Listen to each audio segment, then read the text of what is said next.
വിശുദ്ധ യോഹന്നാൻ എഴുതിയ സുവിശേഷം. കർത്താവേ, അങ്ങേക്ക് മഹത്വം. യേശു പ്രതിവചിച്ചു, എന്നെ സ്നേഹിക്കുന്നവൻ എൻ്റെ വചനം പാലിക്കും. അപ്പോൾ എൻ്റെ പിതാവ് അവനെ സ്നേഹിക്കുകയും ഞങ്ങൾ അവൻ്റെ അടുത്ത് വന്ന് അവനിൽ വാസമുറപ്പിക്കുകയും ചെയ്യും.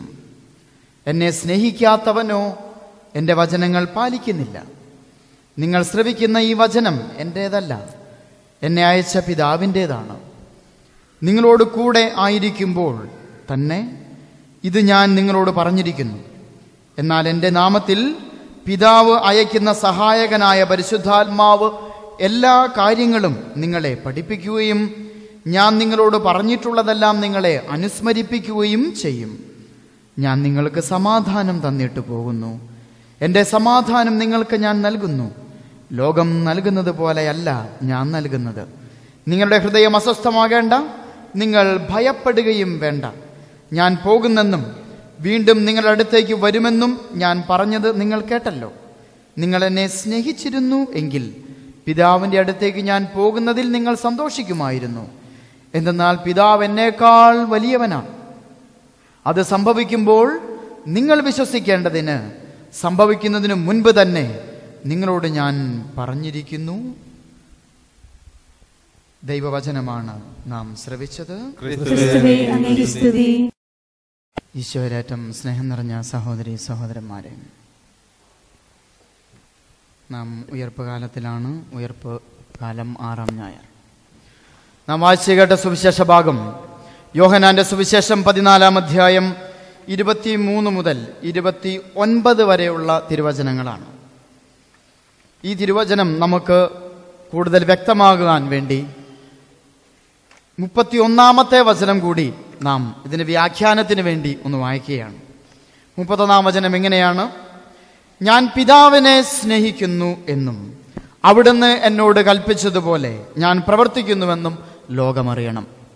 ഈശോ പറയുകയാണ്, ഞാൻ പിതാവിനെ സ്നേഹിക്കുന്നുവെന്നും അവിടുന്ന് കൽപ്പിച്ചതുപോലെ ഞാൻ പ്രവർത്തിക്കുന്നു എന്നും ലോകം അറിയണം. ശരിക്കും ഈ സുവിശേഷത്തിൻ്റെ ഏറ്റവും വലിയ സന്ദേശം എന്ന് പറയുന്നത് പിതാവായ ദൈവം എങ്ങനെയുള്ളവനാണ്, മനുഷ്യനെ എങ്ങനെ സ്നേഹിക്കുന്നു, മനുഷ്യനും ദൈവവും തമ്മിലുള്ള ബന്ധം എപ്രകാരമാണ് എന്ന് നമ്മെ വ്യക്തമാക്കുകയാണ് യേശു തൻ്റെ രക്ഷാകര ദൗത്യത്തിലൂടെ. അത് മുഴുവൻ പറയുന്നതാണ് പുതിയ നിയമം. ഇത് വ്യക്തമാക്കുകയാണ് 31-ാം തിരുവചനം. ഞാൻ പിതാവിനെ സ്നേഹിക്കുന്നുവെന്നും പിതാവ് പറഞ്ഞതുപോലെ അനുസരിക്കുന്നുവെന്നും ലോകമറിയണം. ഇനി നമ്മൾ 23-ാമത്തെ വാക്യം വായിക്കുകയാണ്.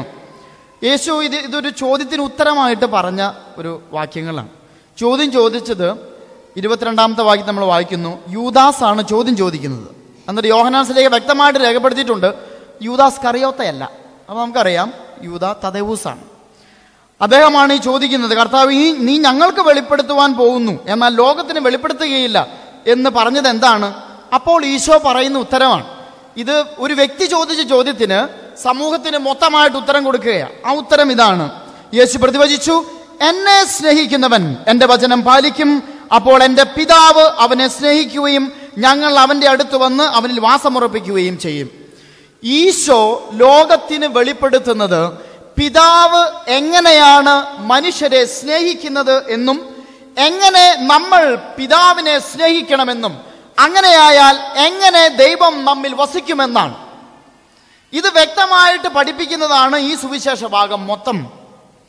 ഈശോയ്ക്ക് ലോകത്തിനു മുമ്പിൽ പറയാനുള്ളത് ഇതാണ്: ദൈവം സ്നേഹമാണ്. ദൈവത്തെ നിങ്ങൾ സ്നേഹിച്ചാൽ ദൈവവും തന്നെ നിങ്ങളെ സ്നേഹിക്കും.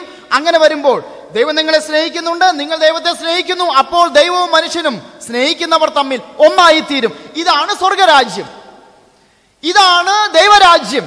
ഇത് വ്യക്തമായിട്ട് പഠിപ്പിക്കുകയാണ് ഇന്നത്തെ സുവിശേഷത്തിലൂടെ.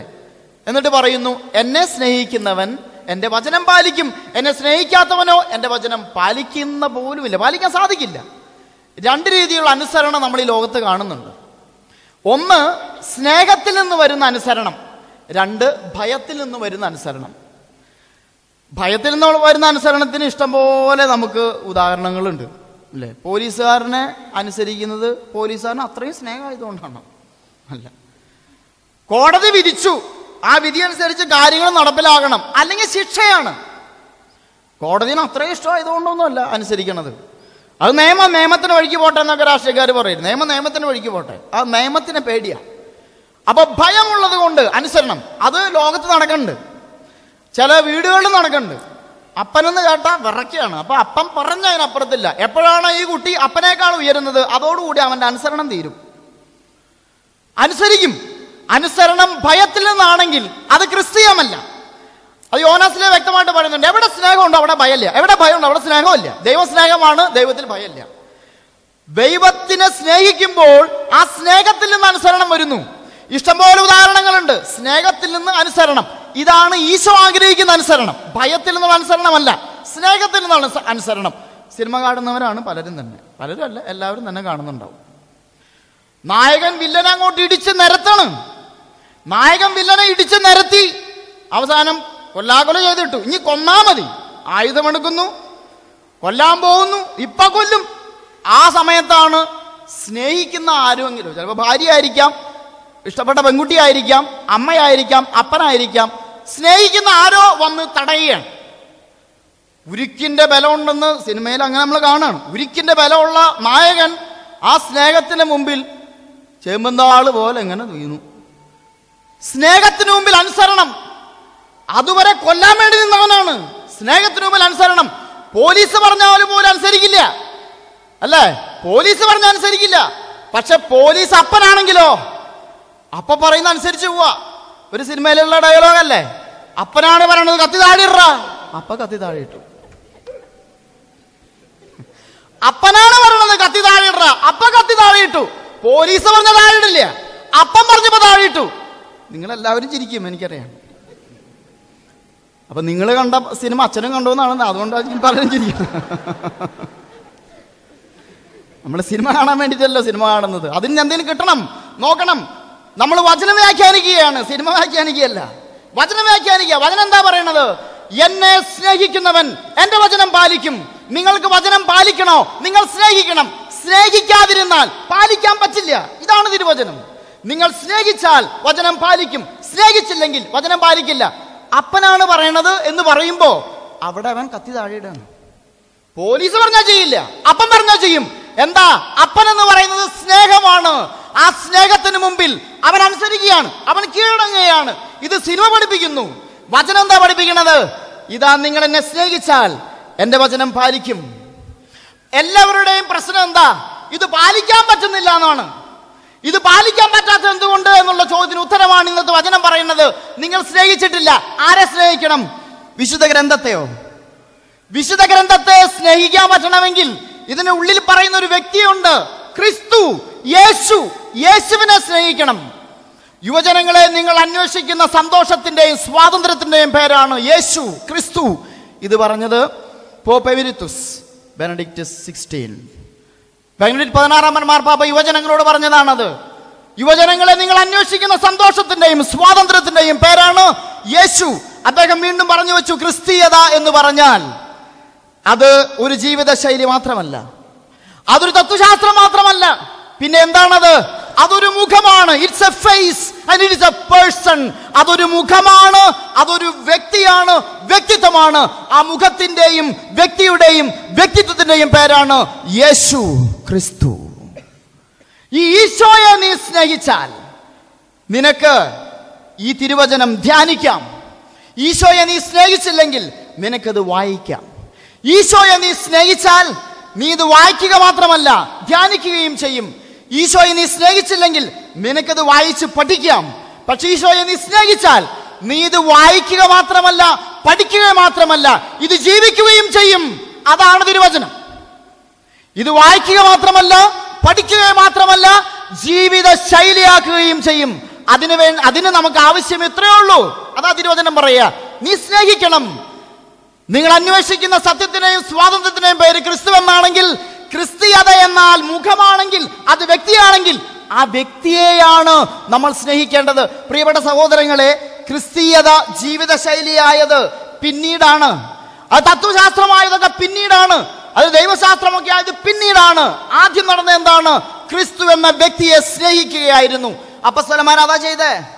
പൗലോസ്ലീഹയല്ലേ ഈ തിരുവചന ഭാഗങ്ങൾക്ക് നല്ല വ്യാഖ്യാനങ്ങൾ ലേഖനങ്ങളിലൂടെ കൊടുത്തത്? സഭാ സമൂഹത്തിന് കൊടുത്ത ലേഖനങ്ങളാണ് ഇവിടെ 13 ലേഖനങ്ങൾ ഇവിടെ എഴുതി വന്നിരിക്കുന്നു 27 പുസ്തകങ്ങളിൽ. ഇതെല്ലാം പിന്നീട് വ്യാഖ്യാനിച്ചുണ്ടായതാ വ്യാഖ്യാനങ്ങളാണ്. അതെല്ലാം ക്രിസ്തു സ്നേഹത്തിന്റെ വ്യാഖ്യാനങ്ങൾ. ആദ്യം പൗലോസ്ലീഹ സ്നേഹിക്കുകയായിരുന്നു. കുതിരപ്പുറത്ത് നിന്ന് തട്ടിയിട്ടവനെ സ്നേഹിക്കുകയായിരുന്നു. സ്നേഹിച്ചപ്പോൾ പീഡനങ്ങൾ ഏറ്റെടുത്തു, കഷ്ടതകൾ ഏറ്റെടുത്തു. ഒരു തത്വശാസ്ത്രം കൊണ്ട് നീ കഷ്ടതകൾ ഏറ്റെടുക്കില്ല. അതിനേക്കാൾ നല്ല തത്വങ്ങൾ നാളെ വരും. ഇതിനേക്കാൾ നല്ല ജീവിതശൈലി നാളെ വരും. അന്ന് നീ അതിന് പിന്നാലെ പോവില്ലേ? ലോകം പോയിട്ടുണ്ട്, എത്രയോ സംസ്കാരങ്ങൾ കടന്നു പോയിട്ടുണ്ട്. എന്നാൽ ക്രിസ്തുവിനെ നീ സ്നേഹിക്കുകയാണെങ്കിൽ, if you love him, that person and that face and that personality, then അതിൽ നിന്ന് മാറ്റങ്ങളായി. നീ ആ വ്യക്തിയെ സ്നേഹിച്ചാൽ, ആ മുഖത്തെ സ്നേഹിച്ചാൽ, ആ യേശുവിനെ സ്നേഹിച്ചാൽ, പിന്നീട് നിനക്കത് വായിക്കാതിരിക്കാനാവില്ല, പഠിക്കാതിരിക്കാനാവില്ല, ജീവിക്കാതിരിക്കാനാവില്ല. കാലങ്ങൾ കടന്നു പോകും. എന്നാൽ മാറ്റമില്ലാത്ത തിരുവചനമായിട്ടിത് വ്യക്തി ജീവിതത്തിൽ അടിയുറക്കണമെങ്കിൽ you just enough to love him. അവനെ നീ സ്നേഹിച്ചേ മതിയാകൂ. ഇതാ പറയണത്. നീ എന്നെ സ്നേഹിച്ചാൽ നിനക്ക് എന്റെ വചനം പാലിക്കാം. സ്നേഹിച്ചില്ലെങ്കിലോ പാലിക്കാൻ പറ്റില്ല. ഏത് കുടുംബജീവിതത്തിലും നോക്കിക്കോളൂ, ദൈനംദിന ജീവിതത്തിൽ നോക്കിയോളൂ. മാതാപിതാക്കൾക്കുള്ള ഏക കംപ്ലൈന്റ് എന്ന മക്കളെ കുറിച്ച് അനുസരിക്കുന്നില്ല എന്ന് മാത്രമേ ഉള്ളൂ. TV ഓഫ് ചെയ്യണമെന്ന് പറഞ്ഞാൽ അവൻ ഓണാക്കും. പോയി പഠിക്കലാന്ന് പറഞ്ഞാൽ അപ്പം അവൻ പോയി കളിക്കും. കമ്പ്യൂട്ടർ ഗെയിം നിർത്തണമെന്ന് പറഞ്ഞാൽ അവൻ്റെ പിന്നാലെ പോകും. മാതാപിതാക്കൾ മക്കളെ കുറിച്ചുള്ള ഏറ്റവും വലിയ പ്രശ്നം അനുസരിക്കുന്നില്ല എന്നുള്ളതാണ്. എന്ന് പറഞ്ഞാൽ എന്താ അതിൻ്റെ അർത്ഥം? ഇവര് നിങ്ങളെ സ്നേഹിക്കുന്നില്ലെന്നാ. പുറത്ത് പറയാൻ പറ്റുമോ? മക്കൾ സ്നേഹിക്കുന്നില്ലെന്ന് പറയാൻ പറ്റുമോ? സ്നേഹിക്കുന്നുണ്ട്. തരമനുസരിച്ച് സ്നേഹമാണ്. എനിക്ക് എന്റെ ഇഷ്ടം നടക്കണം, അതനുസരിച്ച് ഞാൻ ചെയ്തുകൊണ്ടിരിക്കും. അതിനുവേണ്ടി സ്നേഹിക്കണമെങ്കിൽ ആവാം. തരമനുസരിച്ചുള്ള സ്നേഹം, ലവ് ഓഫ് കൺവീനിയൻസ് എന്ന് തന്നെ പറയാം. തരമനുസരിച്ച്, തരം കിട്ടുന്നതനുസരിച്ച്, ആവശ്യമനുസരിച്ചൊക്കെ സ്നേഹിച്ചുകൊണ്ടിരിക്കുക. അതല്ല ക്രിസ്തു ഇവിടെ പറയണത്. ആദ്യം നിങ്ങൾ സ്നേഹിക്കൂ. സ്നേഹിച്ചാൽ പിന്നെ ബാക്കിയൊക്കെ നടക്കും. അതുകൊണ്ടല്ലേ അറിയാം മക്കൾ പറയുന്നത് ശരിയല്ലെന്നും മാതാപിതാക്കൾ പറയുന്നതും യുക്തിക്ക് നിരക്കുന്നതല്ലെന്നൊക്കെ അറിയാം. എന്നാലും അനുസരിക്കുക. യുക്തിക്ക് നിരക്കുന്നില്ലെന്ന് അറിഞ്ഞുകൊണ്ട് തന്നെ അനുസരിക്കുക. എന്താണ് അനുസരണത്തിന്റെ അടിസ്ഥാനം? സ്നേഹമല്ലാതെ മറ്റതെന്ത്? സ്നേഹമല്ലാതെ മറ്റെന്താണ്? സ്നേഹം തന്നെയാണ്. ഇത് വ്യക്തമാക്കുകയാണ് ക്രിസ്തു തന്റെ ജീവിതത്തിലൂടെ. അതാ 31-ാം വാക്യം നമ്മളെ ഓർമ്മിപ്പിക്കുന്നത്. ഞാൻ പിതാവിനെ സ്നേഹിച്ചുവെന്നും അവനെ അനുസരിച്ചുവെന്നും ലോകമറിയണം. അതുകൊണ്ട് നിങ്ങൾ എന്നെ സ്നേഹിക്കണം. നിങ്ങൾ എന്നെ സ്നേഹിച്ചാലോ എന്റെ വചനം പാലിക്കും. അപ്പോൾ എന്ത് സംഭവിക്കും? ഞാനും എന്റെ പിതാവും നിങ്ങളിൽ വന്ന് വാസമുറപ്പിക്കും. ഇതാണ് ദൈവരാജ്യം, ഇതാണ് സ്വർഗീയ രാജ്യം. അത് ഇവിടെ തുടങ്ങി ഇവിടെ അവസാനിക്കുന്നില്ലെന്ന് പറയുന്ന അർത്ഥം ഇതാ. നിങ്ങൾ ഇന്ന് സ്നേഹിച്ചാൽ, ഇപ്പോൾ സ്നേഹിച്ചാൽ വചനം പാലിക്കാൻ പറ്റും. അപ്പോൾ എന്ത് സംഭവിക്കും? പിതാവും പുത്രനും പരിശുദ്ധാത്മാവുമായി ത്രിയേക ദൈവം നിന്നിൽ വന്ന് വാസമുറപ്പിക്കും. ആ വാസത്തെ തകർക്കാൻ മരണമേ നിന്റെ വിജയം എവിടെ? നിനക്ക് സാധിക്കില്ല. മരണത്തിന് സാധിക്കില്ല. മരണമേ നിന്റെ വിജയം എവിടെ? മരണമേ നിന്റെ ദംശനം എവിടെ എന്ന് പൗലോസ്ലീഹ പറയുന്നതിന് അർത്ഥം ഇത് കൂടിയാ. അതിന് സാധിക്കില്ല. ആർക്കും ആ ബന്ധത്തെ തടയാനാവില്ല എന്ന്, തകർക്കാനാവില്ല എന്നാണ് പറയുന്നത്. സ്നേഹം അത്രയും ആഴമുള്ളതും അത്രയും ശക്തിയുള്ളതും അത്രയും തീഷ്ണതയുള്ളതുമാണെന്നാണ് തിരുവചനം നമ്മെ ഓർമ്മിപ്പിക്കുക. അതുകൊണ്ടല്ലേ ലാസറിന്റെ കുഴിമാടത്തിന് മുമ്പിൽ ക്രിസ്തു നിൽക്കുകയാണ്. അവൻ കരഞ്ഞു എന്ന് പോലും വചനം പറയുന്നുണ്ട്. അവൻ കരഞ്ഞു, യേശു കരഞ്ഞു. തിരുവചനം ഈ സുവിശേഷ ഗ്രന്ഥത്തിലെ ഏറ്റവും ചെറിയ വാക്യം, അവൻ കരഞ്ഞു. എന്നിട്ട് പറയുന്ന ഇതാണ്, പിതാവേ. യേശു കണ്ണുകൾ ഉയർത്തി പറഞ്ഞു, പിതാവേ, അങ്ങന്റെ പ്രാർത്ഥന ശ്രവിച്ചതിനാൽ ഞാൻ അങ്ങേക്ക് നന്ദി പറയുന്നു. ലാസർ പുറത്തുനിന്ന് വന്നിട്ടില്ല. ലാസർ കുഴിമാടുന്ന് പുറത്തേക്ക് വന്നിട്ടില്ല. അങ്ങന്റെ പ്രാർത്ഥന ശ്രവിച്ചതിനാൽ ഞാൻ അങ്ങേക്ക് നന്ദി പറയുന്നു. എന്നിട്ടോ, അങ്ങന്റെ പ്രാർത്ഥന എപ്പോഴും ശ്രവിക്കുമെന്നും എനിക്കറിയാം. എന്നാൽ എന്നെ അയച്ചത് അവിടെ നിന്നാണെന്ന് ചുറ്റും നിൽക്കുന്ന ജനം വിശ്വസിക്കേണ്ടതിന് അതിനുവേണ്ടിയാ ഞാനിത് പറയുന്നത്.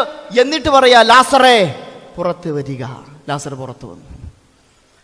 ഇതാ 31-ാം വാക്യം പറയുന്നത്, ഞാൻ നിന്നെ സ്നേഹിക്കുന്നുവെന്നും നിന്നെ അനുസരിക്കുന്നുവെന്നും ലോകമറിയണം. ഇതാ ലാസറിന്റെ കുഴിമാടത്തിന് മുമ്പിൽ ഈശോ പറഞ്ഞ അത് തന്നെയാണ്. ലാസറെ നീ പുറത്തു വരിക എന്ന് പറഞ്ഞാൽ മതി. അതിനു മുൻപ് പറയാ, പിതാവേ നീ എന്റെ പ്രാർത്ഥന കേൾക്കുന്നെന്ന് എനിക്കറിയാം, കേട്ടിരിക്കുന്നു എന്ന് എനിക്കറിയാം. എന്നാൽ എന്റെ ചുറ്റും നിൽക്കുന്ന ഈ ജനം വിശ്വസിക്കേണ്ടതിന് അതിനുവേണ്ടിയാണ് ഞാനിത് പറയുന്നത്. എന്നിട്ട് പറഞ്ഞു, ലാസറെ പുറത്തു വരിക. 72 പേരെ തമ്പുരാൻ പറഞ്ഞു വിട്ടു. പോയി സുവിശേഷം പ്രഘോഷിക്കുക, രോഗികളെ സുഖപ്പെടുത്തുക, പിശാചുകളെ പുറത്താക്കുക. അവര് പോയി. 72 പേരും സന്തോഷത്തോടെ മടങ്ങി വരികയാണ്. ആനന്ദത്തോടെ എന്നാണ് വചനം പറയുന്നത്. ആനന്ദത്തോടെ മടങ്ങി വന്നു. അവർ മടങ്ങി വന്നു കഴിഞ്ഞപ്പോൾ ഈശോ പറയുക, ആത്മാവിൽ ആനന്ദിച്ചുകൊണ്ട് പറയുന്നു, ലൂക്കാസ് സുവിശേഷം 10-ാം അധ്യായം, ആത്മാവിൽ ആനന്ദിച്ചുകൊണ്ട് പറഞ്ഞു, പിതാവേ, നീവ വിജ്ഞാനികളിൽ നിന്നും ബുദ്ധിമാന്മാരിൽ നിന്നും മറച്ചു വെച്ച് ശിശുക്കൾക്ക് വെളിപ്പെടുത്തിയതിന് ഞാൻ നിന്നെ സ്തുതിക്കുന്നു. ഞാൻ നിനക്ക് നന്ദി പറയുന്നു. നിങ്ങൾ കാണുന്നവ കാണുന്ന കണ്ണുകൾ ഭാഗ്യമുള്ളവ. എന്തെന്നാൽ അനേകം പേർ കാണാൻ ആഗ്രഹിച്ചു കണ്ടില്ല. നിങ്ങൾ കേൾക്കുന്നവ കേൾക്കുന്ന കാതുകൾ ഭാഗ്യമുള്ളവ. അനേകം പേർ കേൾക്കാൻ ആഗ്രഹിച്ചു കേട്ടില്ല. തിരുവചനം ഈശോ വ്യക്തമായി ലോകത്തിന് വ്യക്തമാക്കി കൊടുക്കുന്ന ഇതാണ്, ഞാൻ പിതാവിനെ സ്നേഹിച്ചതുപോലെ നിങ്ങൾ സ്നേഹിക്കണം. അപ്പോൾ സംഭവിക്കുന്ന എന്താ? എന്നിൽ സംഭവിച്ചതെല്ലാം നിങ്ങളിലും സംഭവിക്കുമെന്ന. എന്നിൽ സംഭവിച്ചത്, യേശുവിൽ സംഭവിച്ചതെല്ലാം വിശ്വസിക്കുന്നവരിലും ഈശോയെ സ്നേഹിക്കുന്നവരിലും സംഭവിക്കുമെന്ന്. ഇത് നമ്മൾ കുരിശിന്റെ വഴി പങ്കെടുക്കുമ്പോൾ നമ്മൾ ഓർക്കാറുണ്ട്, പച്ചമരത്തോട് ഇങ്ങനെയാണെങ്കിൽ ഉണക്കമരത്തിന്റെ അവസ്ഥ എന്തായിരിക്കും? അത് ശരിയാ. ക്രിസ്തുവിനെ അവർ പീഡിപ്പിച്ചെങ്കിൽ വിശ്വാസികൾ അവർ പീഡിപ്പിക്കും. സഹനങ്ങൾ, പീഡനങ്ങൾ ശരിയാണ്. ക്രിസ്തുവിൽ സംഭവിച്ചത് ക്രിസ്തുവിന്റെ വിശ്വാസികളിൽ, ക്രിസ്തുവിനെ സ്നേഹിക്കുന്നവരിൽ സംഭവിച്ചിട്ടുണ്ട്. പീഡനങ്ങൾ മാത്രമല്ലല്ലോ. പൗലോസ് അപ്പോസ്തലൻ കൊരിന്ത്യോസ്കാർക്ക് 1-ാം ലേഖനം 15-ാം അധ്യായം ശരീരത്തിന് ഉയർപ്പിനെ കുറിച്ച് പറയുന്നിടത്ത് പറയുന്നുണ്ട്, ക്രിസ്തു ഉയർപ്പിക്കപ്പെട്ടിട്ടില്ലെങ്കിൽ നിങ്ങളുടെ വിശ്വാസം വ്യർത്ഥം. എന്നാൽ ക്രിസ്തു ഉയർക്കപ്പെട്ടിട്ടുണ്ടെങ്കിൽ നിങ്ങളും ഉയർപ്പിക്കപ്പെടും ക്രിസ്തുവിനെ പോലെ. ക്രിസ്തുവിനെ പോലെ. പീഡനങ്ങൾ മാത്രമല്ല പ്രിയപ്പെട്ടവരെ, മഹത്വവും ഉയർപ്പും ക്രിസ്തുവിൽ സംഭവിച്ചതെന്തോ അതെല്ലാം വിശ്വാസികളിലും സംഭവിക്കും. അവിടെ മാത്രമാണോ? പീഡനങ്ങൾ മാത്രമാണോ? മഹത്വം മാത്രമാണോ? അല്ല. അടയാളങ്ങളും അത്ഭുതങ്ങളും. ഈശോ പറയുന്നില്ലേ, നിങ്ങൾ എന്നിൽ വിശ്വസിച്ചാൽ, നിങ്ങൾ എന്നെ സ്നേഹിച്ചാൽ, എന്നിൽ വിശ്വസിക്കുന്നവൻ ഞാൻ ചെയ്യുന്നവയും ചെയ്യും, ഇതിനേക്കാൾ വലിയവയും ചെയ്യും. യേശുവിൽ വിശ്വസിക്കുന്നവർ, ഈശോയെ സ്നേഹിക്കുന്നവരിൽ യേശുവിൽ സംഭവിച്ചതെന്തോ അത് തന്നെ സംഭവിക്കുമെന്നാണ് തിരുവചനം നമ്മെ ഓർമ്മിപ്പിക്കുക. അങ്ങനെ വരുമ്പോൾ എന്താണ് ഈ തിരുവചനം നമ്മെ പഠിപ്പിക്കുന്നത്? നിനക്ക് പിതാവായ ദൈവത്തോട് ഒന്നായി തീരണമോ? ഒറ്റ കാര്യമേ ഉള്ളൂ. യേശു പിതാവിനെ സ്നേഹിച്ചതുപോലെ, ഈശോ പിതാവിനെ അനുസരിച്ചതുപോലെ. ഗെത്സമൻ തോട്ടത്തിൽ അങ്ങനെയല്ലേ? പിതാവേ, നിന്റെ ഇഷ്ടം നിറവേറണം, എന്റെ ഇഷ്ടമല്ല. ഈശോ പിതാവിനെ സ്നേഹിച്ചതുപോലെ, ഈശോ പിതാവിനെ അനുസരിച്ചതുപോലെ നീ ക്രിസ്തുവിനെ സ്നേഹിക്കണം, ത്രിയേക ദൈവത്തെ സ്നേഹിക്കണം, അനുസരിക്കണം. അപ്പോൾ ക്രിസ്തുവിൽ സംഭവിച്ചതെല്ലാം വിശ്വാസികളിലും സംഭവിക്കും.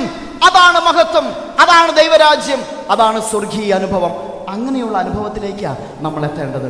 നീ സ്നേഹിച്ചാൽ വചനം പാലിക്കാം. വചനം പാലിക്കാൻ ബുദ്ധിമുട്ടാണ്? വചനം പാലിക്കാൻ പറ്റുന്നില്ലേ? നിങ്ങൾ പാപത്തിനടിമകളാണോ?